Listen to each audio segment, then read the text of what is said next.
He honore, he kloria, he maungarogo ki te mata te whenua he whakaro pai ki ngā tangata katoa. Hanga e te ato he ngā kauhau ki roto ki tēnā o mātou. Whakatongia tō wairua tapu hei āwhina, hei tohu tohu, hei ako hoki I ngā mahi mo tēnei pō, a ke tonu atu, āmene. Āmene. Tēnā rā tātou te whānau, nau mai hoki mai ki tēnā o ngā wāhanga, arā ko te mana tangata mana māngai tērā. Ko te kaupapa o te pōnei, ko te Maangai Taunaki, arā ka tūtaki ia koutou I tētahi tangata tino rongonui no Ngaati Hauaa ia, ko Gary Thompson tērā.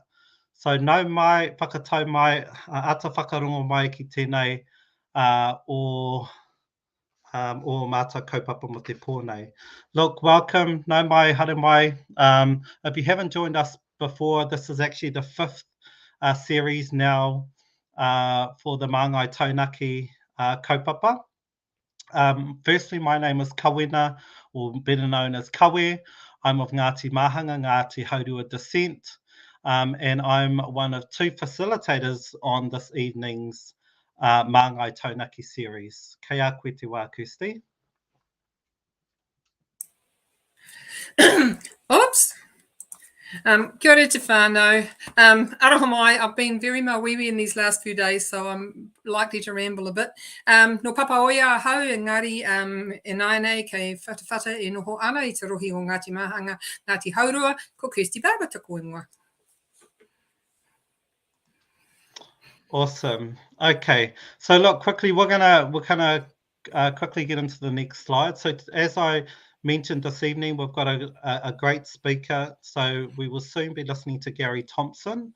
But tonight's kaupapa, well, 5th session, really is again a continuation of navigating the system. But in particular, we're going to be focusing on what that looks like in context of from working, I guess, in a Māori-led development space. And so a number of weeks ago, we had the absolute pleasure of meeting Gary and co at the Matamata-Piako District Council. So we wanted the opportunity to, one, introduce him to this forum, but also have the opportunity for him to share some of his gems this evening. So it will be another quick session. It will only go for an hour and a half. Again, tonight's series, and actually all of our series are all live streamed and are available for viewing on our YouTube channel, so which is Mana Tangata Mana Māngai. And if you are new to joining us this evening, I also encourage you to share this link and to share this kaupapa with your whānau. But basically what Maangai Taunaki is about, this particular kaupapa is around creating a collective approach, one, to supporting Māori candidates. So, of course, local elections are coming up this year and actually are soon to kick off, or nominations open up very shortly.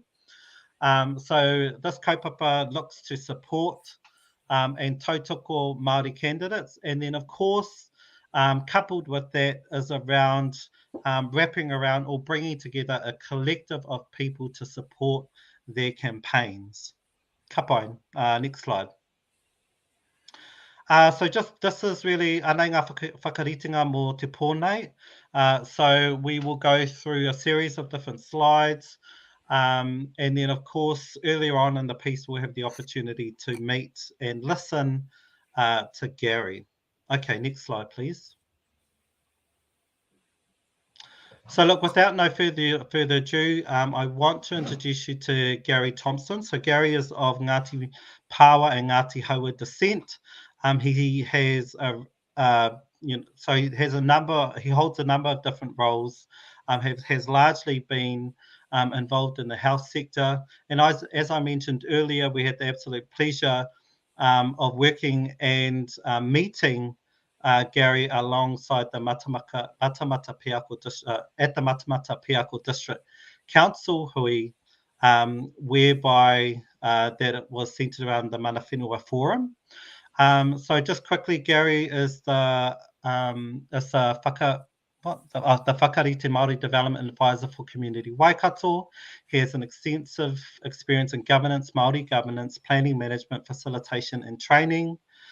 Gary also worked in the Health and Māori Health from 2000 to 2014. He is the co-chair for Hei Ahuru Mowai Māori Council Leadership Aotearoa and a member of the Māori Monitoring Equity Group to the National Screening Unit. He's also the chair of Te Taumata Hauaa, the Māori Advisor Board to Pinnacle Health, and is an active member on his marae, in particular Kaiatamata and Rukumuana, and of course Waiti.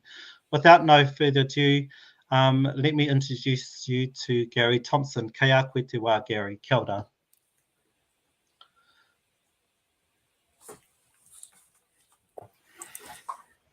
Ai, tuatahi ake ka mihi atu rā ki a koe e kawe, nau rā te kupu ka whakamoenga te whakawhetai, hore ia nei iru e tō tātane hui huinga tēnei pō.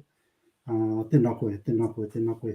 Tautoko ka hanga ngā mihi ki tō tātou kingi, tū heitia po te tau te wherewhero, tua whetu, me tōna whare ka hui ariki. Rātou ana hoki ngā mate maha, e hinga atu e nā wiki i ngā rā kohi pātura, no reira ngā mate haere atu rā. O tira, tēnā koutou katoa. Tēnā kōrua, nā kōrua rā wātea nei tēnei papa, tēnei tūranga mōku te whariki tia ngā kōrero, ngā whakaro e pāna ki tēnei mahi o te kaunihera. No reira tēnā kōrua, huri no tēnā koutou. Kia ora e hoa, thank you for giving me the opportunity tonight of all nights when the Māoris are playing Ireland for that second crucial test. But look, happy to be here and just to try and support, I guess, the kaupapa that you have in terms of Maangai Tangata and getting our people, encouraging our people to stand to be representatives for our whānau hapu and iwi within our district. So, tēnā kōrua. Tēnā koe. Tēnā koe, Gary. Hey, look, firstly, actually, just by way of introduction, and I know I've probably stolen your thunder somewhat in means of your experience. But of course, tonight's Maangai Taunaki series is specifically focused on your role in particular around the Manawhenua Forum and how that intersects and engages with, in particular, the Matamata-Piako District Council. So do you just want to share a little bit about the unique role that you sit on and that you hold as part of the Manawhenua Forum? Yeah, I guess all Manawhenua forums are established on the basis of iwi representation and being nominated by your iwi to participate in council discussions. I guess I was fortunate to become involved in the council representative space a long time ago when our whaia Hariata for Ngāti Paaoa was trying to encourage a number of young ones to get involved in council. And myself and people like Lucy Tukua, George Kahi, and many others took up the challenge and became involved in the 7 councils that operated within the spaces of Ngāti Paaoa. So, between us, we tried to cover a number of councils to try and influence as best we could outcomes for our people, Ngāti Paaoa. And so in 2012, I happened to be part of the governance entity for Ngāti Paaoa. And there was a vacancy at the Matamata-Piako District Council, and so the then chair, Joe Tupuhi, asked if I would sit on the Manawhenua Forum for Ngāti Paaoa. And so that's really where we get started with Matamata-Piako. I guess with all that experience, one of the things that I knew going in was that the first thing that we had to do was to try and influence the agenda.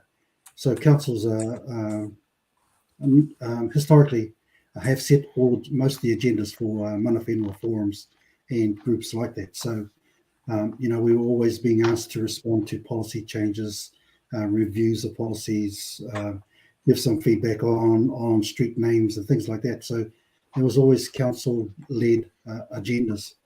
And so in 2012, we set about trying to change that. It actually took a long time. It took a really long time. And I think that's probably one of the key points I want to make tonight, is that being in council is the long game. It's a really long game for Māori being in these spaces. And, you've just got to be able to stick at it and be clear about some of the things that you can change. You might recall that serenity prayer that has been used for many years. That's the reality. You have to know where the changes are and try and do your best to influence what that might look like. So 2012, I went to sit on the forum, Manawhenua Forum, and one of the things that I wanted to change was to have the ability to have papakainga on our whenua. And so, for forever, we've known that our people have struggled to build houses on their own land because of council policies and rules and regulations and those sorts of things. So I guess that was one of the first things we tried to push onto the agenda. And we were fortunate that we finally got a couple of mayors that supported us. And it wasn't until about 4 years ago that we actually managed to get one kaupapa on the agenda. And so we've continually worked with that and supported council to understand what the change would mean, not only for Māori, but also for the community and for the the wider district. So it's that type of role that I've played in all those years, and I think one of the things that I've been really proud of, I guess, is that on many Manawhenua forums, you'll always notice that some of the chairs that are sent by the iwi to participate in these boards tend to give up because there's nothing there for them. They can't see any tangible outcomes coming forward out of that work, and so they tend to put that to the bottom of the priority list. And so through this work on the papakainga development policy, we've actually seen iwi coming back to the table because they now have a kaupapa that is actually moving through council, and that's been an awesome thing, I believe, and I think it's a measure of good positive change. I think one of the other things that we were fortunate to do was the moment Nanaia announced that there would be Māori wards, we just kicked into gear and touched base with every councillor, every opportunity that we could find to make sure council was thinking about this, and that we were discussing at a Manawhenua forum so that we had resolutions and recommendations coming out of Manawhenua forum that yes, council should support this. So it's about I think the key for me is finding agenda items that help to move forward Māori aspirations and then driving those. I think that might have answered the question. Cool. No, thank you so much, Gary. I must admit, as coming from the other side of the colonisation whakapapa, sadly, the 200 years that Māori have had to actually, and they haven't lost, they've kept winning, but the Gold Coast kept changing. So that's something that's always struck me, is just how amazingly resilient and generous and so tūturu Māori have remained with all of these kind of knockbacks. Can you tell me what you think? How could we change? What kind of barriers to make these forums really effective? What needs to happen, do you think? As a wonderful Tipa Mahu just said, at least when we're in the room, they have to talk with us instead of talk about us. Yeah. But what can you see changing in the dynamic between that relationship that's going to make a difference or could make a difference in the future for effective outcomes? I've had the privilege of working beside a number of our Māori iwi leaders in these spaces, and you'll see the full continuum from those that have just got the taiaha out and just swing it at every hui, at every opportunity to demand change, and then there's people like myself at the other end of the scale who just gently try and move people along the continuum of change.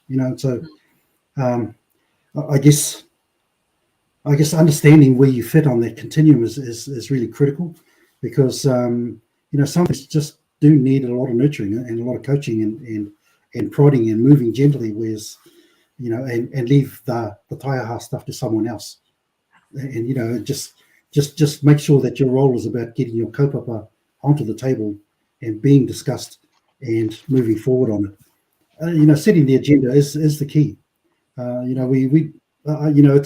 It's not comfortable sitting at a table for an hour and a half, 2 hours, just talking about council policies that actually have no real effect on Te Ao Māori. The things that happen in the towns. Most of our people are out in the rural areas, or particularly in Matamata-Piako anyway. We're rural, the majority of us, and so street lights and footpaths and all that sort of stuff, is not really not a priority, I guess. So I guess the key in that is as a person in council, you've got to be able to understand, have a good connection with the aspirations of the people, and so being connected, being on the marae, and when you're talking about a district, like Matamata-Piako, 12 iwi in that collective, maybe 7 of who are actively in that roi itself, and so 12, maybe 15 marae in that district. Somehow you've got to connect with all of them, and having good relationships at the Manawhenua forum with the chairs and the secretaries of those other iwi organisations, engaging with them regularly, being comfortable to go to their marae and sit in wānanga with them. Those are all some of the key elements, I believe, for a good Māori representative to stand for council, with the aspiration to be a representative for Māori. Yeah, awesome. Hey, look, there were a number of different kind of key points that you made in your kind of earlier statement too. So one, picking up the point that you raised, where these types of forums provide for us the opportunity now to actually set the agenda, when too often the experience is, right, that Māori are consulted with, or information is shared with us on the basis that the agenda has been set in the first place. The other key point that you also made was around understanding the long game. So too often the experience has been is that many chairs, many people kind of come and go, but there needs to be kind of a sense of endurance and kind of persistence on some of these long-term things and policies that largely councils have influence or effect over.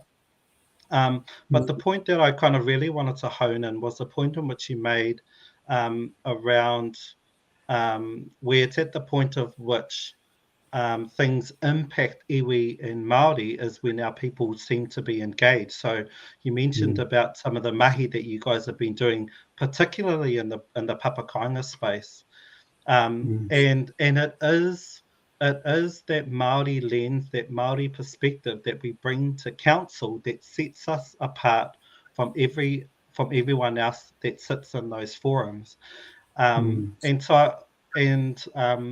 But I wanted to kind of just touch on that papakainga element, particularly around the Matamata-Piako district council. So I'm aware that there were a number of proposed changes around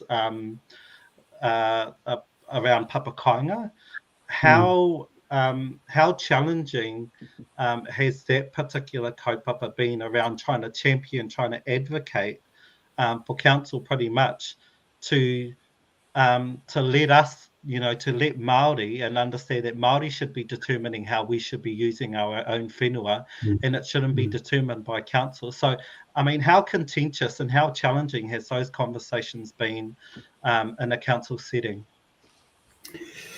I think at a Manawhenua forum, like I say, it probably took 5 to 6 years, just continually chipping away at saying, look, we need to put papakainga on the agenda. We need to be talking about how Māori can have better opportunity to use their land. So it was that sort of chipping away in those meetings for a long time before they couldn't ignore it any longer, and it went on to a work plan.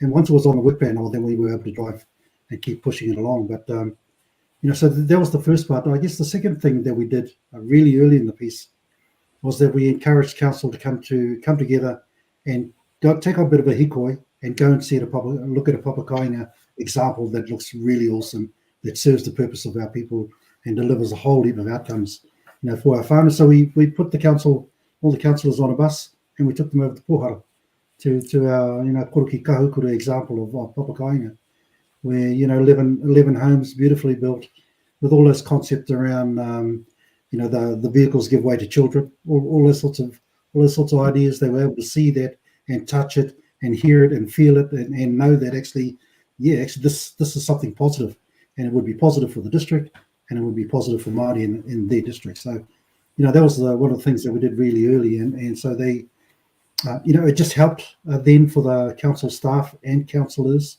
to continue to drive, I guess, themselves and the staff towards completing this piece of work. So I think that's really the driver for it. And just out of curiosity, where are you at the moment in regards to around the decisions around papakainga? We're at the phase where we're drafting the policy advice to go to council, and then it's going to go to the wider community for feedback and consultation.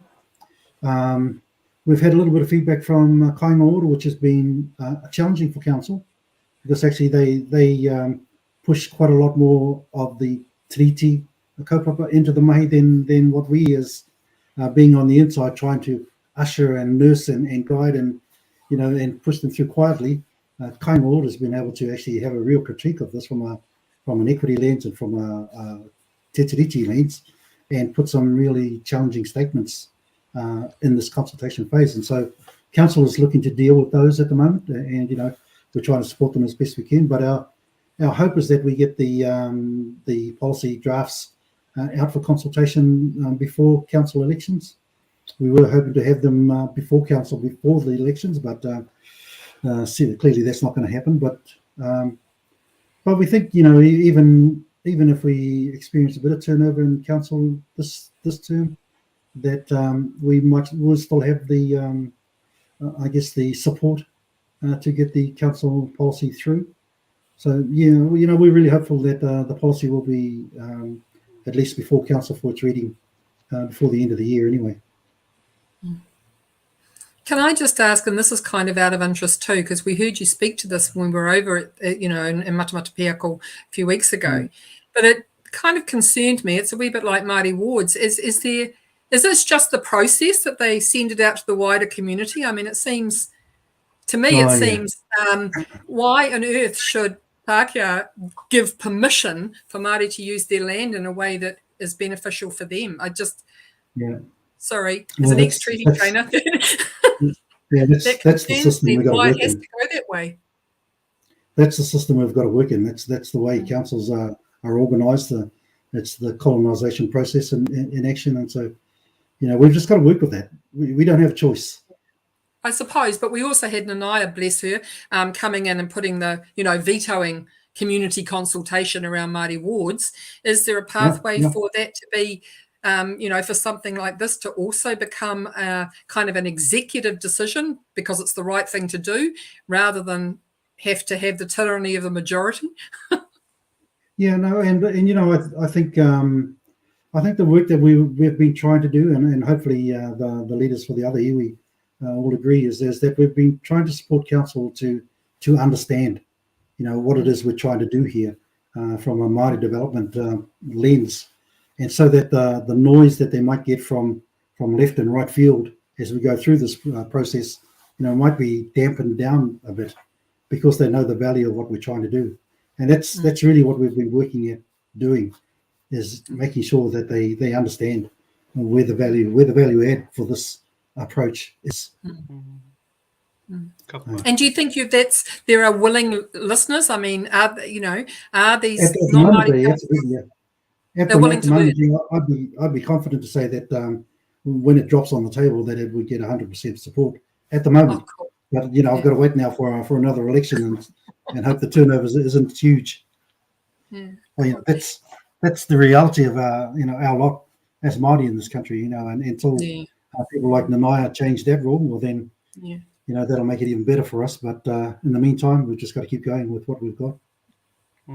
Something that gets told to us a lot, and this is part of what we're trying to do here with this kaupapa, is people want people like me to represent them, and so that's one thing we're doing, is trying to give as much exposure to people like yourself, so that people can go, look, Māori are visible in these spaces, they are effective in these spaces. Is that something that you think the Manawhenua Forum has been able to do in the community by just being visible or more visible? Is that change the dynamic in the community? Probably not the dynamic in the community. There's probably hasn't been too much of a change there. I think even our people at a marae level are still trying to understand what papakainga really means for them. While we're trying to create this policy that's going to deliver something positive, our people don't think in these ways, in these spaces, to understand that actually at the moment my 10-acre block at the back, I can't have a house, but when we change the policy, maybe we can get 2 or 3 on there. Our people just can't think that through. And then, so where do we get the power from? Where do we get the water in, and who puts down the road? All that sort of stuff. All that's got to be thought through yet, And so it's quite there's a lot of thinking for our people to do to unpack what this means for them. So, I guess what we're talking about here is taking the leadership space to create these opportunities for our people for a time in the future when they're ready to go. So and that's the role of actually getting on council, is take that leadership space and create those opportunities for our people. Hey, talking about opportunities, this particular local elections presents a once in a lifetime, or actually like a first time opportunity for us as a country, really. So, so 35 different councils across the motu have now adopted Māori wards. The Matamata-Piako District Council being one of them. And so, so now this will usher in the opportunity for Māori representation in local council, local democracy to happen. And of course, we have at current we have Maangai Māori. We have a number of different councillors that sit within council. We have we have subcommittees, we have Manawhenua forums like that in which you're involved in. What do you think? What's your whakaaro around what then would be kind of some of the unique opportunities that will come out as a result of the introduction of Māori wars? What do you think would see as more of as a result of that? I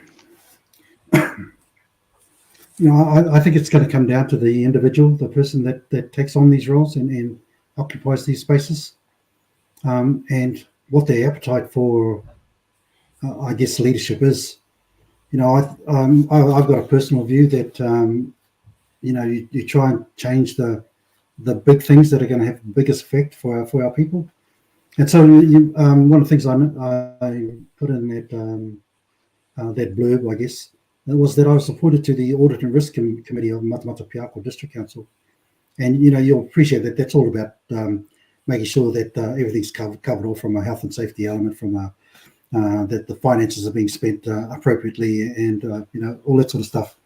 But when you think about that piece of work, and you think about the leadership space that you occupy to represent the people, one of the things that I'm trying to drive through council now is the development of an audit framework for Te Tiriti o Waitangi audit framework.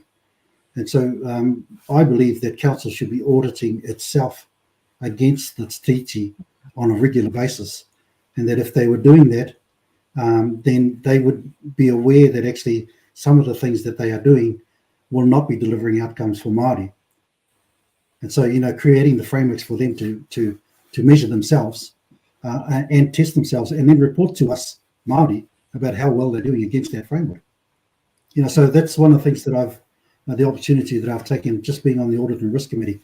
And again, they have audit papers 3 or 4 times a year that look like that, and you read through that stuff, and it's just mind-boggling. Where's the Māori component in that? You know, if they had an audit framework in there for Treaty of Waitangi, I'd go straight to that section and try and figure out what it is they're doing to support Māori within that treaty space. You know, so again, it's about looking for the opportunities that they're in council and trying to figure out what it is that will make the difference in that particular, I guess, committee or opportunity that is presented. You know, and I've spoken to a number of iwi leaders about what do they think about creating an audit framework. You know, everybody thinks it's a good idea, but sort of put their hands up and say, oh, can't really see it working, can't really see it, council adopting something like that. I think, again, it's a long game, you know, and we need to support council through not just a 1 year or 2 year process. I believe it's going to be a 3 to 5 year process to help them be part of the design of the framework, and then designing the implementation of that framework, and then designing the measures and the outcomes to go with it. So it's going to be a long process. But I think if we start with the conversation and get everybody used to having that conversation, then you're able to take the next step and the next step and so on. Sorry about the blurb. So much, Gary. Yeah, it certainly seems like an absolute common sense thing to do, and I'm surprised that it hasn't been done. I'm sure in your experience in the health field, you know, a lot of health organisations have those kinds of frameworks, eh? No. A lot don't as well, but no. You know, I do some work with, you know, I co-chair Hauaa Maangai. They're an organisation that we set up in 2012, again, to influence the cancer control policy setting at a national level. So, you know, our goal was to try and put our beak in every cancer control decision-making table that exists to try and get change. And we chipped away at that for many years until about 2018, we had the opportunity to become involved in the strategy, the development of cancer control strategy for New Zealand. Then we were able to weave through a number of elements that helped us raise our aspirations a little bit higher. So once that strategy went through and was signed off by the Crown, then it gave us some leverage to do some other things. Kahu was set up, the New Zealand Cancer Control Agency, and we were heavily involved in setting the, I guess, what might be a Māori framework for the establishment of that organisation. We set in place a kawinata to help us understand, you know, to get some shared understandings about what our values are, so that we would into those through the processes. And so, yeah, just the opportunity to do some good work. But that was 2019, 2020. And 2022, we're now working with the National Screening Unit to create a co-governance framework for the National Screening Unit. So, you know, we're having all these same discussions and putting these items back on the table about, you know, how do you think these things through? How do you shift the power dynamic? All that sort of stuff. Oh, cool. Sorry, I know I probably need to wind you up now because I know we're holding you up in an evening, but I just wanted to ask, do you think there's a role for Te Marawata Rupu Whakahaere in that? There's, you know, we've heard so much from people like Bonita Bigham and co, you know, that's a very vibrant part of local government NZ now. You know, surely that would be a role for them to design that kind of cultural framework, accountability structure.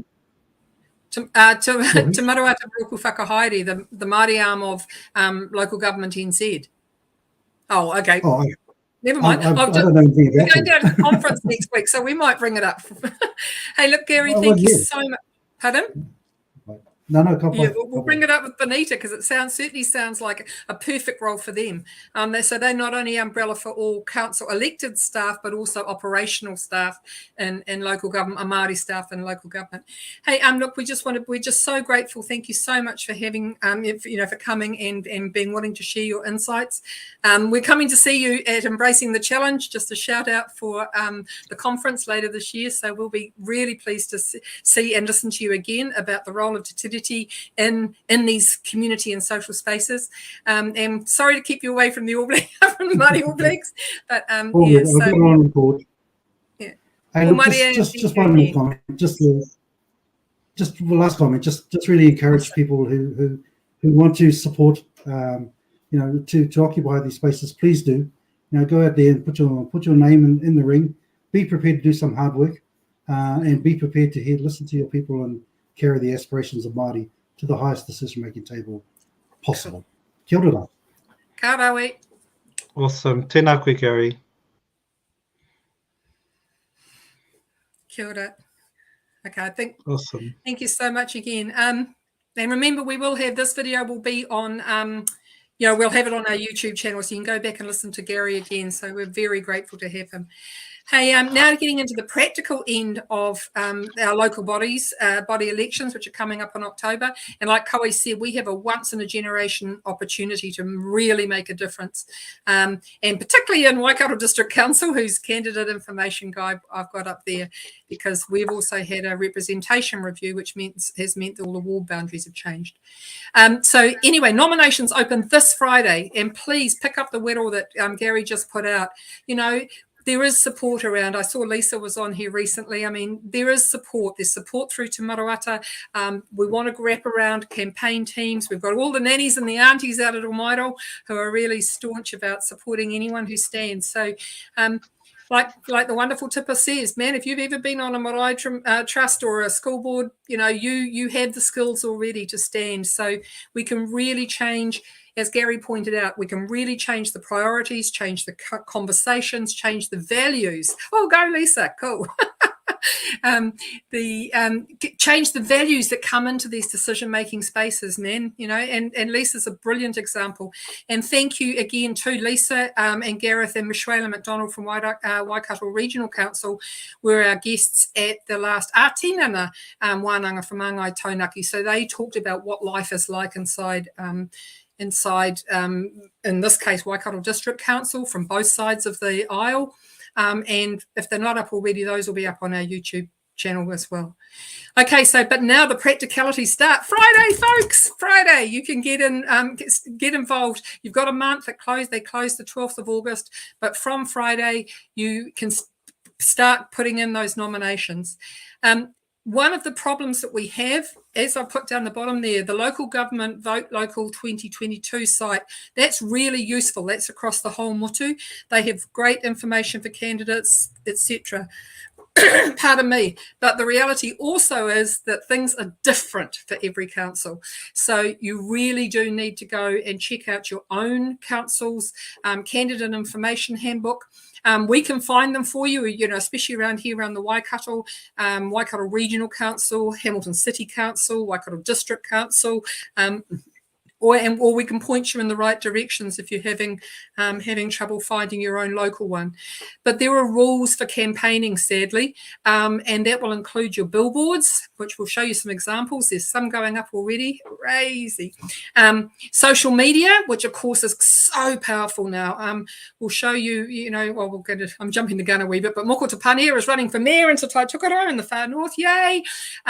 So the way that other people have used social media really successfully, not just their community pages, but also getting out there. Moko has one of the largest geographical areas to campaign in, and what he did was he went around and took little videos of himself of every single community in his whole area. So there's lots of free, effective ways we can work now with the kinds of forums and platforms that are available. There's different candidate information details, including profiles. The general rule of thumb is you have to write a profile for yourself in 150 words. That's what we're hoping to help people do, especially in our Ātinana wānangas, because, man, you want every word to count. So you want to have that power statement that actually really showcases who you are in a short space. There's rules about funding and donations. They're not particularly onerous. You just have to make sure that you've got your boxes ticked. There's a limit to how much you can spend on a campaign and how much you can receive in donations. And you just got to make sure that you're keeping track of all that. The nomination processes and forms. Everyone is slightly different. So again, go and explore the website of your own particular council because they will be slightly different. So there's candidate forms that you need to complete. There's also nomination forms, which are all the details about the two people you need to nominate you. Another thing you may not be aware of is that these council websites will also have their pre-election reports. So they're all coming up now. I know that Hamilton City Council and Waikato Regional Council have got theirs up. So that actually will detail all the activity that's been going on in the last 3 years, the issues that council staff can foresee for the future. So really, really good information about the kinds of things you need to get to grips with if you're going to campaign to get onto council. Thank you. Next one. Cool. So there's some need to knows. So again, things are slightly different. I'm jumping the gun a wee bit again here, but for example, Hamilton City Council, you can be putting up your billboards now. Waikato District, you can't do that for another month. So you need to check your actual dates and check each council website. Not all websites are equal either. Some are easier to navigate than others, but most now have, if you look under the council tab, there'll be a mini tab or a separate tab around elections generally. So again, sadly, there's not a general rule of thumb. You need to go and have a look. What's really important, and we've said this in previous sessions, know your patch. So know how many voters there are, know what they're like, know who your communities are in whatever ward or rohi you're standing for. The electoral rolls are a huge source of information for that, and they open on Wednesday the 13th. So you should be able to go, unfortunately, just the physical roles at designated council offices.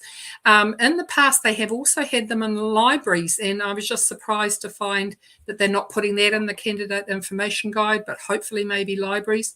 There have been major changes to requirements. So, in your favour. So previously, you used to have to put your physical address on all your campaign materials. And you can imagine that that's got some real safety and privacy issues. So that has just been changed. You no longer have to put that on there. Emails, post office boxes, websites, that's enough now. You also need to check out what kind of voting process your ward or your council is taking on this time. So, for example, Hamilton City Council are now going to STV, or single transferable vote. The way, and I'm going to show you a slide in a minute, that's largely because of the structure that they have, and I'll show you the slide and explain that a bit more. But what that means, basically, that is far more democratic.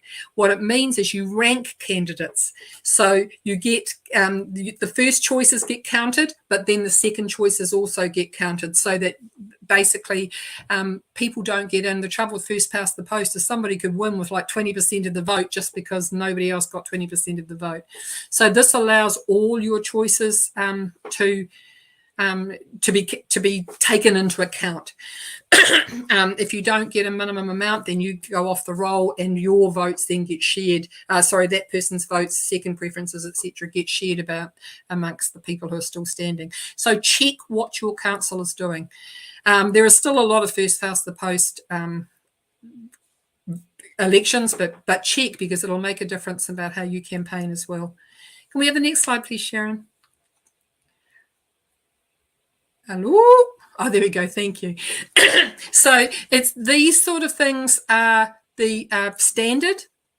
The only things you need to stand, you have to be a New Zealand citizen, and your name must be on the roll, but it can be on the roll anywhere in New Zealand. You will need to show proof of citizenship, so that could be your passport, birth certificate, or citizenship certificate. You need to have 2 nominators or 2 electors who are over 18. So, well, you have to be over 18 to be on the roll anyway. Now, it's them that need to live in the area where you want to stand. You don't need to. Okay, and that's going to be particularly important for Māori wards. So, in many, for example, you may have someone who has ahika back here out in Whatawhata, but who lives in Hamilton or lives in Te Awamutu. They will still be able to stand, for example, in our ward, Newcastle Ngarawahia, as long as the people who nominate them still reside there. So that's particularly important for Māori who still, have ahika back for where they come from, but they may not personally live there. That's all right. The other thing is that there is a $200 deposit that comes back to you as long as you get a minimum number of votes, and that changes slightly depending on what councillor. Can't do cash, can't do cheque. These days it needs to be FPOS at your local council or on the internet, but you don't need to worry about that until your nomination's been accepted. The other thing, of course, is, this is a good opportunity to get some support, financial support. So nomination of forms are available from designated council offices, but most of them should be available online. Hamilton City Council, Waikato Regional Council, yep, they're all online. Waikato District wasn't, but hopefully by Friday you'll be able to get them online. So yeah, it's not a huge process. It's just, getting the forms, 2 forms, filling them out, getting them signed, and making sure you have proof of ID. Thanks, Sharon. Oh, cool. So here we go. So I've used the Hamilton City Council structure because they actually do have some quite good little graphics and things. So they have their example, and this is why STV, or single transferable vote, works for them, because they basically have 2 big wards and you have 6 councillors for each ward. So I don't know, not all of you will be from Hamilton, I know, but basically one side of the Hauaa is sort of Ham East, and that includes Fairfield and Hillcrest and Ham East and all around the university, and then the West Ward includes all around sort of Dinsdale, Norton, Frankton, etc. So basically you have, that's why STV works, because you can rank, you have a choice of 6 councillors, so they are called at large. So 6 will be chosen in the end. They will also have 2 Māori citywide councillors, so that's your Māori wards. And there'll be 14 in all. Again, one of the sad things that people possibly won't realise is that to vote for Māori wards, you need to be on the Māori roll, and that's a whole other kaupapa. There's change coming, and part of our kaupapa after the local elections is to look at Māori electoral options and help people understand that. If you're a first-time voter and you need to enrol, or even if you're 17, you can put yourself now on the provisional roll, ready to kick in automatically. And as long as you're Māori, you can go on the Māori roll right now. Sadly, you won't be able to change before the October elections. But that's why we need Māori in general seats as well. Okay, thank you, Sharon. This might be Koe now. Yeah, Koe. That was close. Can you hear me? Yeah. Okay. I was racing back because I was trying to have a sneaky something to eat. But hoi anō.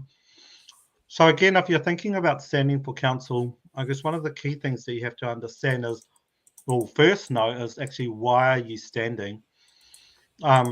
So of course you need to kind of determine what are the key things that you're going to, or what are some of the key or serious challenges that are ahead of both your own local council, some of the issues that your community has brought to you. So think about some of those things that you're going to represent your community on, and the only way in which you can do that is obviously about going to listen, providing opportunities to hear directly from your community.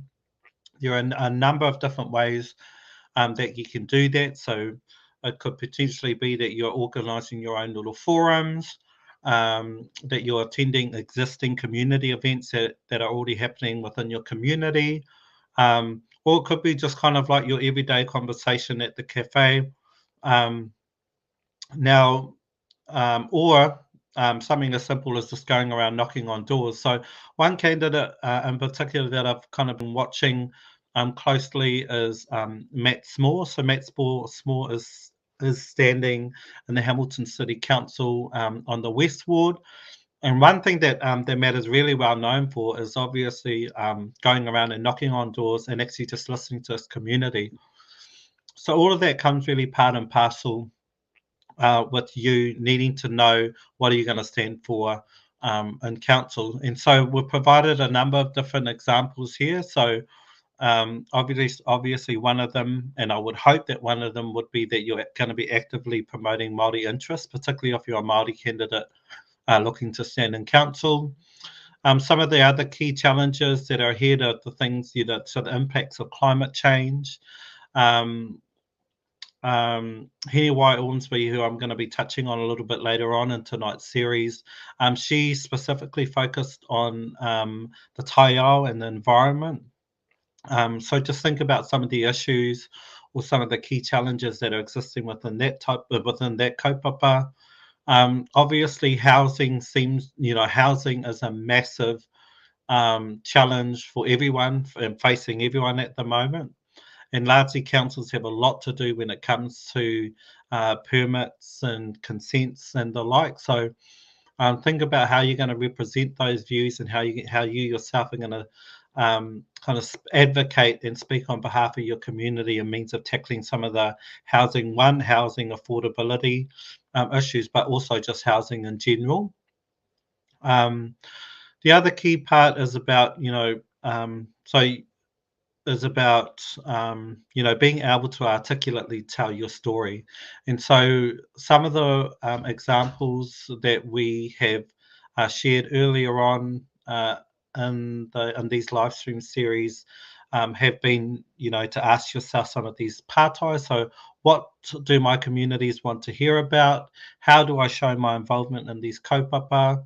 What have I done already to help resolve these issues? What will I do moving forward? And so, so it is really about, one, making sure that you take a really values approach, because what we do know is that people will tell by the values and by the way that you talk, by the way that you hold yourself, and you have to be willing and able to kind of tell your story and then how you will represent them, and how you will represent their views in local council. And then, of course, you have to be able to utilize every opportunity available to promote yourself, and understand and be able understand and tell people why should they vote for you. So give some really valid, not only talk valid points, not only talking about some of your previous experiences or some of the credentials or some of the skills and talents that you bring, but also give some examples of some practical mahi that you're currently doing or that you've done in the past. So look, the next slide, we're going to go to the next slide, but as I mentioned earlier about Heniwai Ormsby, she really launched her platform standing as a candidate by wanting to really represent the views of her community with a specific focus on their environment. And so we're going to just actually watch a little clip of Heniwai. So this one, what I like about this particular clip that we're going to watch next is it really just kind of speaks to what really is possible when you are in council, but also what is possible a means of how you can make an impact in those types of environments. And she also talks about what are some of the key issues within her district. So yeah, Sharon, if we can play the video clip, that would be awesome. Tēnei te mihi kia koutou katoa, ko Heniwai Ormsby ahau, noko nei ahau. My name's Heniwai Ormsby and I'm a Hawke's Bay Regional Councillor for Napier, Ahuriri. And I'm standing here at the Ahuriri Estuary because this is somewhere important to me. Now we know that we're going to set direction for the next 10 years through our long-term plan, but in essence we're looking to the future for this 10 years, for the next 10 years and so on. So the focus for me through this long-term plan is looking at the water quality through our waterways, but also our water bodies, what's above the ground and below the ground, and the sustainability of water that we have for the region. It's going to be really important that we invest in the restoration of our wetlands, of our waterways, and also what's come upon us through climate change. So that's going to be a huge challenge for us. It is now and into our future. So that's what we need to invest in, and we need to be brave in doing that. So collectively, to overcome these challenges, we all need to work together. Because in essence, we should collaboratively be thinking that our mission is to leave this world in a better state than when we came into it. He rauringa e oti ai. Many hands make light work.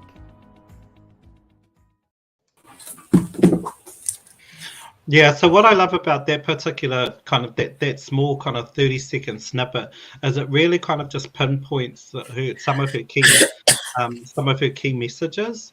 But she largely too focuses on the future and what are the possibilities, what are the impacts of some of the decisions that local council has. So she made reference to, the 10-year plan. And then, of course, she had, if we were from a videography point of view, she was able to really showcase the estuary and of course, she made mention of the water quality and what that means and what that'll mean for future generations. And so when you are kind of developing your story or trying to tell and develop your story, try and think about some of your key messages. And don't always only just focus on the issues, but people want to hear about what are the future possibilities, what are the opportunities moving forward, what would we be presented as a community as an opportunity if we were to elect you as as our next candidate. So I really enjoyed that quick little kind of 30-second snippet of Heniwai. Okay. Kia ora, me again. Oh, sorry. Are you going to do this one? I was just going to say both of us are having coughing fits tonight. He mawīwi māua. Aroha mai. Yeah. Sorry.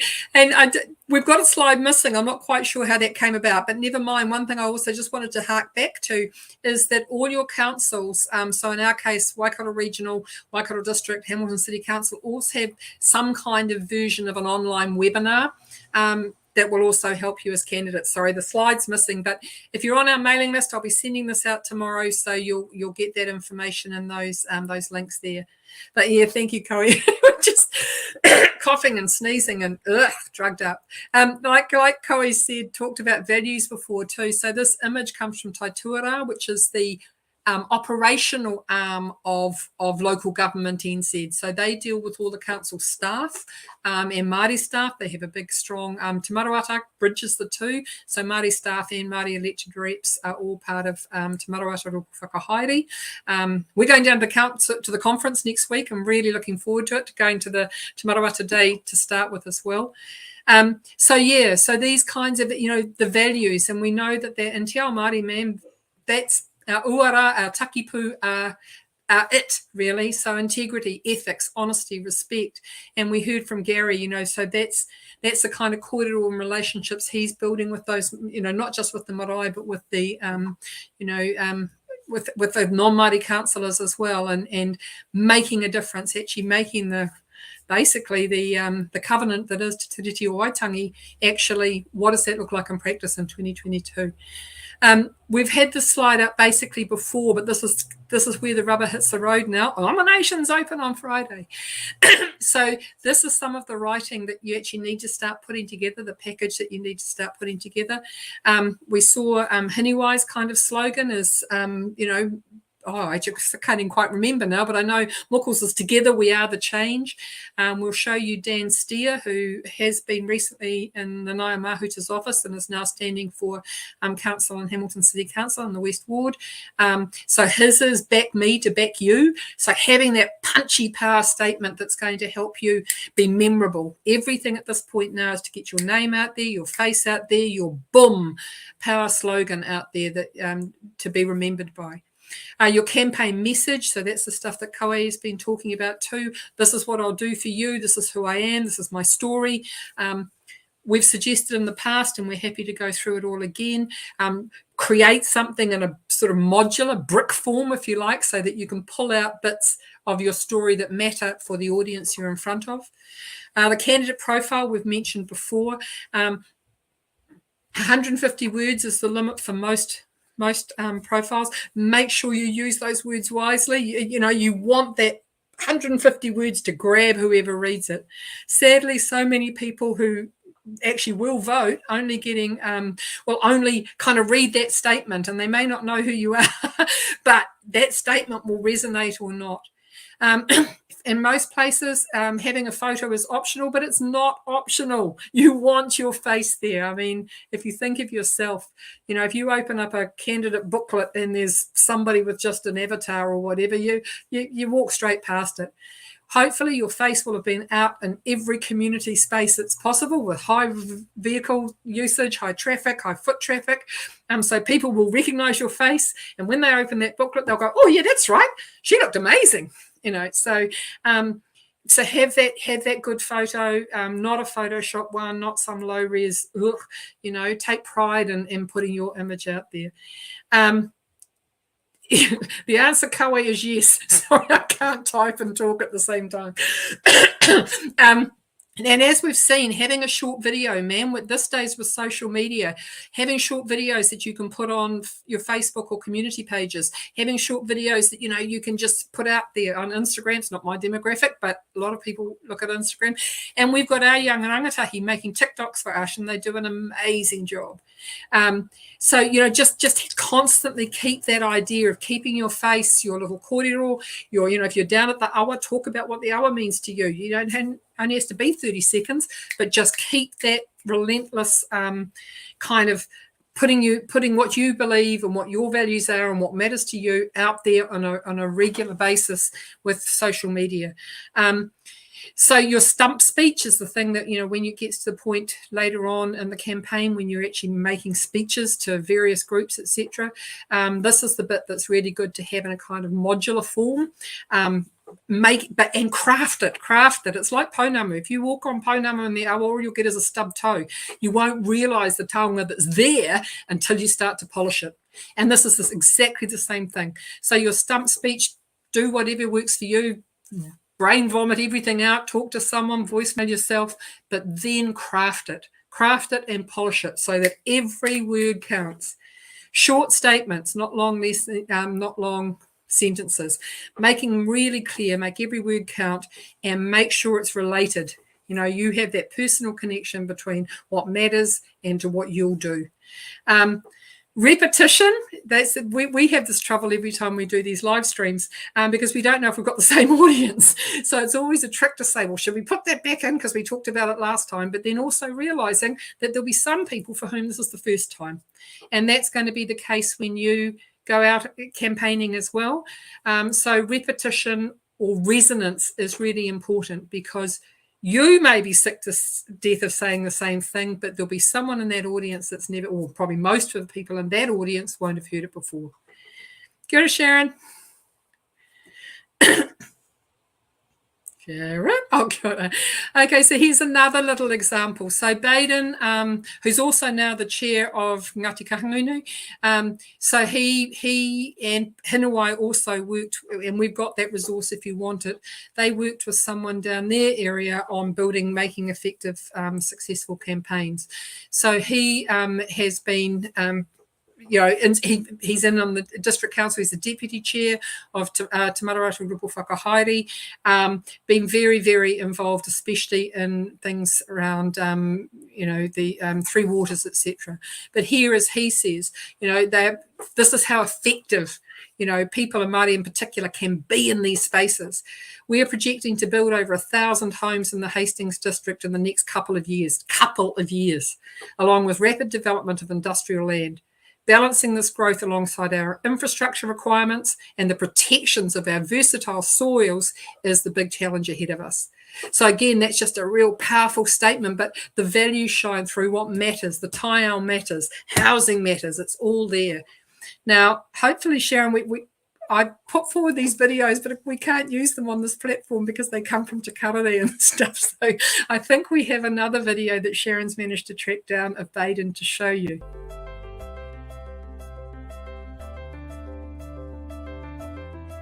For me, in 2011, there was a huge flood event in our community. Devastated our community, rural, coastal, roads, waterways, bridges, schools, maraes, the whole lot. And so for me, the council touches all of those. And so I thought, well, you know, I want to contribute to the rebuild, working with redeveloping the things that were destroyed. I thought it'd be best placed for me to be on the council in some capacity. So the local community board was what I thought would be the best. So after the flood event I talked about, we developed a Waimarama community plan. It talks about how we're going to develop the community in terms of housing, roading, the beach, waterways, the whole lot. The good thing about that is it goes into the district plan, which is where all the budgets are. And so we've been able to achieve improvements in all of these matters articulated in our community plan. So that's probably the biggest achievement I've seen. It's important for Māori to stand for local government because there are decisions that impact where investment goes, and we need to be part of those decisions. Māori have a lot to offer to local government. I mean, we're Manawhenua, we know our whenua, we know our communities, and that needs to be voiced at the council table. Nō reira, ko taku kupu ki a rātou, te hunga e hihia nei ki te tū, kia kaha. Kia kaha koutou te whakakanohi mai, i o koutou nei wawata, i o koutou nei hia, i o koutou nei tumanako, kia whakatutuki pai, i o mātua tupuna i hia ai. Nō reira, kia kaha mai tātou katoa. You know, I encourage people to stand for the elections. It's an opportunity to influence where resources go into your community. So if you have a passion for your community and are keen, put your name forward. Put your name forward. We need younger people. We need lots of diversity. So people can all bring different things to the table. So nau mai, hara mai.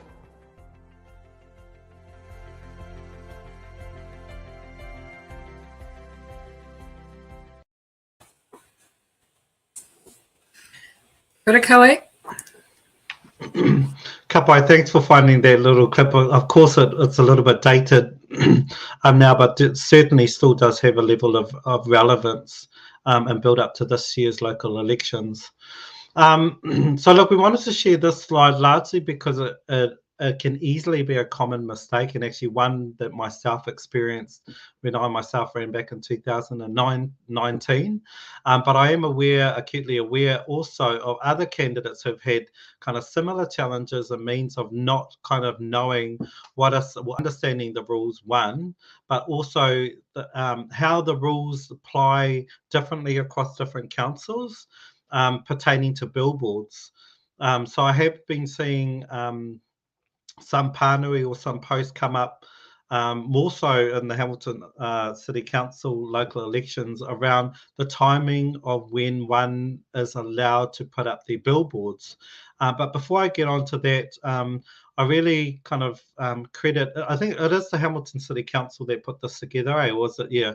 So I really just want to kind of give credit and merit to Hamilton City Council for kind of just putting quickly this little picture together of what it looks like for your billboard. So of course on here, so as I mentioned earlier, the Waikato District Council, they allow for you to put your signs up 2 months before the elections, whereas Hamilton City Council, theirs is 3 months. And so this will differ depending on what council you're in. So just make sure to go onto your council website just to check to see on whether or not when you're allowed to actually erect your signs.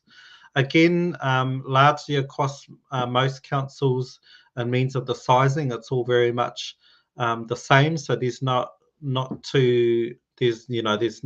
very much difference there. The other key point to note also is that each of your billboards require an authorization statement.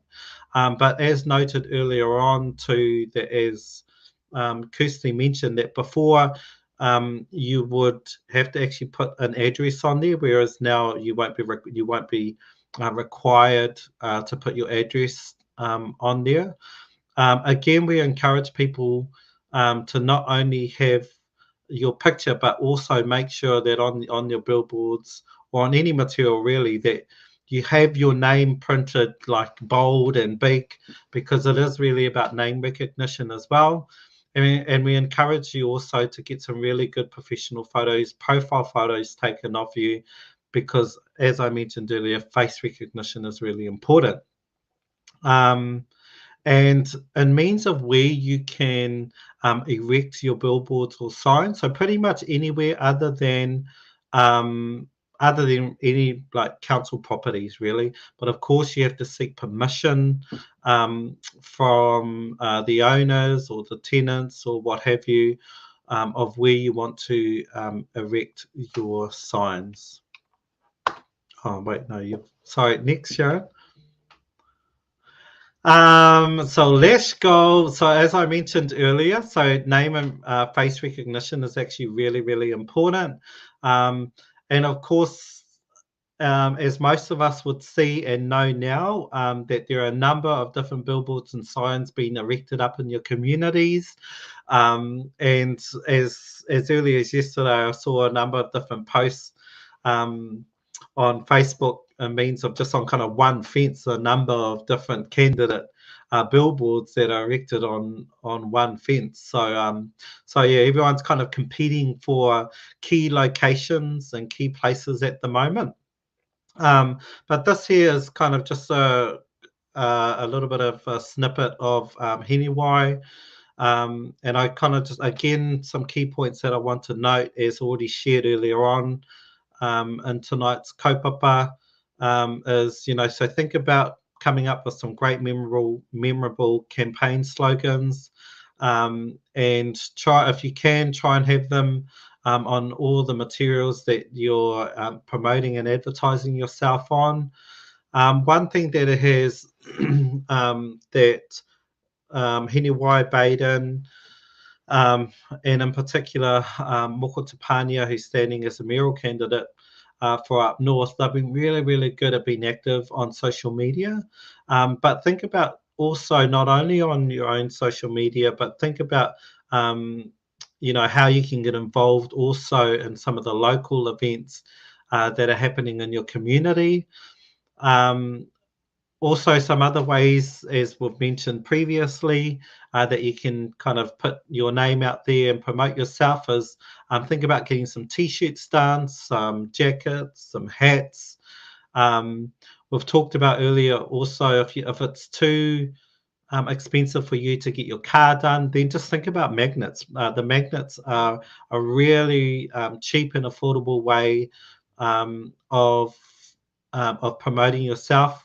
And hey, you could probably even get some magnets and then ask some of your friends, whānau and family to put the magnets on their car so that they can promote you as well as they're driving around the community. So just think about some really innovative ways and how you can promote yourself. As I mentioned earlier and gave an example of Matt Small, who's kind of like the notorious door knocker, like good notorious door knocker who gets around out in his community. But think about putting together some collateral or some brochures, some flyers, just for some of the key points. Again, coming up with some of those memorable campaign slogans. Talk about some of the key issues that you're going to represent your community, and some of the key things that you're going to advocate on in local council. So think about putting, if you are looking at going door knocking, just make sure you have some really, some really good collateral on hand so that you can distribute that out to those whose door you're knocking on in the community that you're talking to. And then, of course, Facebook is actually a really an article. Facebook, media, newspapers, all of that. Try and utilize all of that to the best of your knowledge. Again, what we've mentioned previously in some of the other series is try and put together a portfolio of some really good profile shots, professional photos of you, so that you can distribute those out to any media, so that they're not using ugly kind of like pixelated photos of you, because it's really important that all old ancient photos. Now look, I've made those mistakes in the past of me where I'm like a big balloon, or I've got a really different hairstyle, because now at the moment obviously now I'm rocking curly hair, whereas when I stood in 2019 I had really short hair. And so but that face recognition is really important. So if you've kind of drastically changed your appearance, it probably pays to have another updated kind of profile or photo shoot of yourself, so that you can distribute those amongst different media outlets and the like.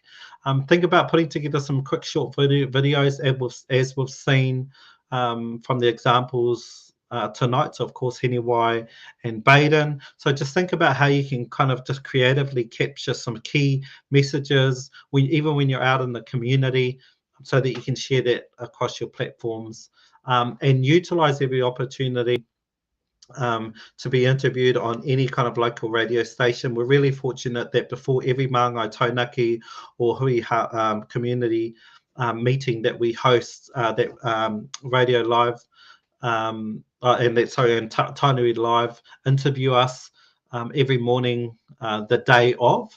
So try and think about who are some of those media or radio outlets that you can kind of tap into.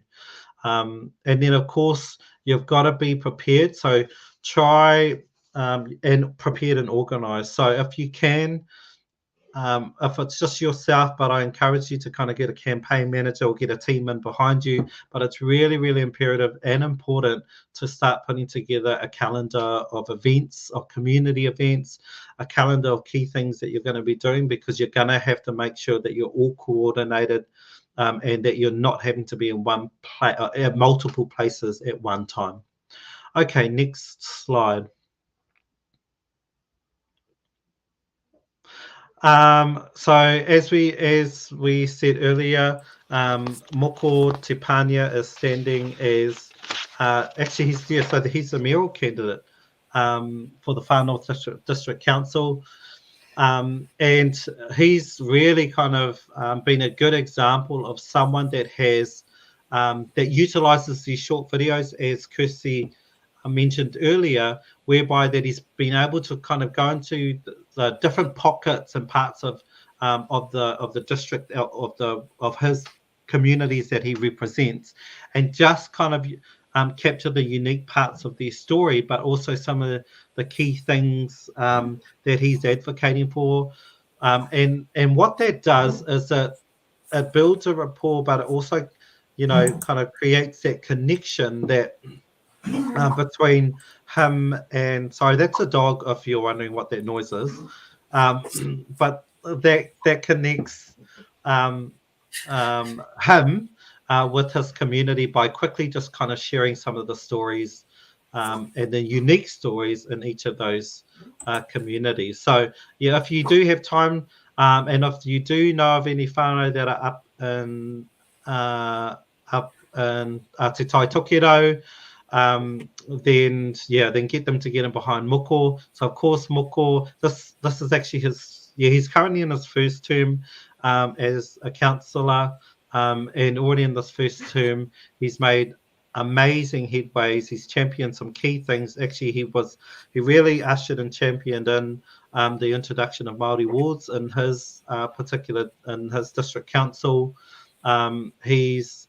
He's an up-and-coming tribal leader. He's heavily involved in Te Maruata Rōpu Whakahaere, and has just been really instrumental in getting some key things across the line. So, so we're definitely big supporters of Moko down here in Waikato. Cool, next slide. Kia ora. Hey, and as Koe pointed out, and what you'll notice is that the social media aspect. So Moko's got his Instagram and all the rest of it that you can follow, and all of these little clips. Social media is basically just free. If you plan a social media rollout where every 2 or 3 days something small is going up there, it's just conversational, whānau shots, whatever you're actually doing. And if you go and have a look at some of these people we've introduced tonight, they're already doing that. So Hiniwai's, she's doing a lot, as you can imagine, in the taiao. So Baden, he's going around all sorts of different kind of events and things already, and putting up short videos or short photos with just little conversational commentary on social media pages. And the other thing, sorry, we had a video clip of Moko, but we're unfortunately that we're not allowed to show either, because that was another one that was on Te Ao Māori News. But go and have a look at YouTube and Google some of these people. Like Koe said, Moko basically was single-handedly responsible for getting Māori awards up there, and there's a whole media clip of him talking about that, how that happened. So they've all got little YouTube clips that you'll be allowed to watch. We're just not allowed to publicise. Dan Steer, like I said earlier, so he's been very, very quick, and like Koe said, unfortunately fell foul slightly. They don't always make it clear exactly what the rules are, so he calculated 3 months from election day and was unfortunately 2 days early. But that's it's not always clear on the council websites exactly what the rules are. But what you'll also notice that Hiniwai, Moko, and now Dan too, I'm so thankful to everyone who allowed me to stick up a sign across the West Ward. So make sure you're not only just asking permission, but really showing your appreciation for people who are providing any kind of support. And of course, this goes up on social media, so it's very public, and it's a really lovely way of showing that you actually care. And again, the people who let you put something up on their fence, they go, oh, cool, that was me. And here we go again. You notice that the little kōrero that they put on their Facebook pages always has a little flick, basically, if you like, about the elections. Vote 22, vote local. Hiniwai mentioned about voting packs coming out in September, the dates around that. Dan said here, election hoardings are a good reminder that we have an election coming up. So you can use these as in 1 or 2 sentences, make a difference, but keep it regular and keep it coming. And yeah, cool photos. All right, next one. Thank you. Oh, here we go. Now, this is the lovely Meredith. So hopefully, I don't know if she's watching tonight, but Meredith is just a firebrand. She's amazing. Go back and look at our YouTube channel. There's a whole, she's like Tipper. She just drops gems every time she opens her mouth. So we just wanted to remind people, well, think about your why again. And like I said, we've got people like Bonita, people like Tipper on our YouTube channel that really will help remind you, like Gary did, about why it matters and why it's worth you standing and getting that whānau support, and we can help to support too. Like Gary, Meredith says, the relationships are absolutely the key and the heart of being in local government. She talks about participating in democracy and how important it was for her when she first started to actually empower, if you like, that word, neighbourhoods. And I'm married into Ngaati Tamanahiri, so I know the area she's talking about in Gisborne. People who thought they were absolutely powerless to have anything, any effect on outcomes for themselves and their whānau, and that's where Meredith's magic happens. And as she constantly says, we say it too, everybody says it, but it's so true. What's good for Māori is good for everyone. Meredith's big piece of advice, if you're standing for a candidate, you don't need to do anything. Basically, people know you can't change the world by yourself, but just be true to who you said you were when you got their vote. And we have a little clip of Meredith just to finish up on. For me, one of the most exciting things was to get 12 residents from my neighbourhood that everyone had stigmatised to come into council with their neighbourhood plan, because they'd been inspired to know they could do that. And that's that I believe the next group of participatory democracy is all about getting people to participate, but it's also about having people who are there helping people come in and believe they can participate. So it's about broadening the scope and making the space about the people, for the people. That's democracy. And we've kind of been in a space where it's been a lot of negativity around it, of course, around whose voice is the loudest, and there's a whole host of issues. But actually, the skills you need to bring is a passion and a knowledge that you know that you're going to make a difference. Kia ora. Sorry, next one, thank you. Go and read go and watch her whole thing. We cut her off a wee bit there, but the whole thing is really worth listening to and really inspirational. This quiz we're not going to do tonight. But we do have, and we'll send out the links too. We'll put them up on our Facebook pages. So we do these kind of little fun interactive review quizzes just to help you remind. They're all multi-choice and just fun. But just to remind you of some of the things we've talked about. So feel free to go and have a go at all of these. We've got quite a few now. But yeah, basically. Thanks, Sharon. There we go. Kapai. All right, what's up next? So look, we're really excited. So this Sunday we're going to be in Ngaati, Hauaa. So it will be our next Hauaa Hapuri wānanga. So we've run one here in Whatawhata. We've run one in Whangaroa. We've run another one in Ngaruawahia, and then next up on the rank is, of course, in Tauwhare. So we're going to be in Tauwhare at Te Tio Hauaa Marae between 10:30 and 1:30. And basically the Hauaa Hapuri wānanga is an opportunity for those in the community to kind of come, one, to listen obviously about this kaupapa, but also to try and understand what are some of the issues, what are some of the key kaupapa, and then of course, probably hand in hand with it, part of it will be around trying to identify some key Māori candidates who are looking to stand in, particularly in the Matamata-Piako District Council, and then of course they're presented there with Māori wards. So be really keen to see if there's anyone that will come forward in that. The following, not the following week, a couple of weeks later, we will be having our next Maangai Taunaki Tinana wānanga. So we've run a couple of these now, but I really kind of want to put the tono out there to put, especially those who are looking at running in council. So please, I really encourage you to come along to the Tinana wānanga. It's a great opportunity, one, to rub shoulders with other candidates who are looking to stand across the rohe. So we have had a number of different candidates that have put their hands up. Actually, we've had one travel as far as Whakatane. So though that they weren't here in Waikato, they heard about this particular kaupapa and thought they actually were just going to get in. Her and her husband got in the car and drove all the way to Waikato to come to our Maangai Taunaki workshop that we held at Almairo, which was so awesome to have. So I encourage everyone to come along to that. That will be at Almairo Pa on the 2nd of August, and those are run in the evenings between 6 and 8:30 p.m.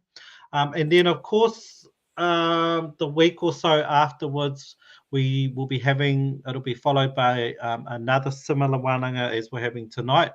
We will be live streaming, and that will be held on Tuesdays, the 16th, between 7 and 8:30 p.m. Oh, Arahomai, I've just realised I forgot to put one in there, Koe, because we're also in Tuakau on the 24th of July. Tuakau Town Hall, but we'll send out Pānui as well, and they'll be on our social media pages. That's right. So that's a Hauaa Hapuri, another Hauaa Hapuri wānanga. So yeah, so that's next week. Yeah, that's next weekend, next Sunday. Yeah, this Sunday. No, yeah, this coming Sunday we're in Tauwhare. The following Sunday we will be up in Tuakau. So yes, we'll make sure that we will. Please, just if you haven't like our page, join our social media, which is Mana Tangata Mana Māngai, and also Taurikura. And on our platforms, you'll be updated with all the latest information. Next slide. Yeah, and look, just quickly, kind of these are our key contact details. Again, I just want to kind of put the tono out there for those. Just as Kirsty mentioned, that this is really where the rubber meets the road. Nominations open this Friday. And so we want to be able to kind of really identify who are looking to stand in local council across Aotearoa. in particular who are looking to stand as Maangai Māori candidates.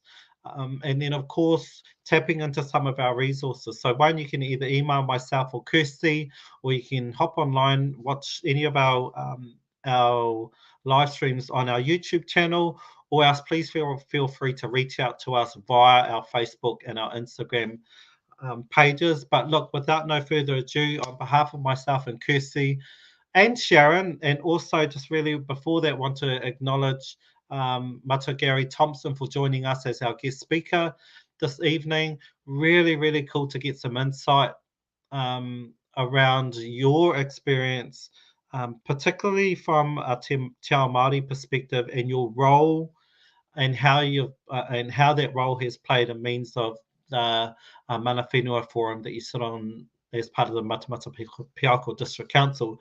So just really want to take the opportunity to acknowledge and thank you, Matua Gary, for joining us this evening. And again, lastly, please, nominations open this Friday. And so please get your nominations in. And on that, just want to acknowledge you for joining us. If you've managed to stick with us throughout the duration of tonight, well done. And apologies for the coughing fits and the dog farting and what have you tonight, but that comes all part and parcel with these live streams. So on that note, just really want to acknowledge you all. Thank you once again. Māku e whakakapi tēnā o tātou nei hui, me ino tātou. Kia tātou katoa te ata whai o tō tātou arikia e hukaraiti, me te aroha te atua, me te whiwhina taitanga ki te wairua tapu, ake, āmine. Āmine, pō Māori e tātou.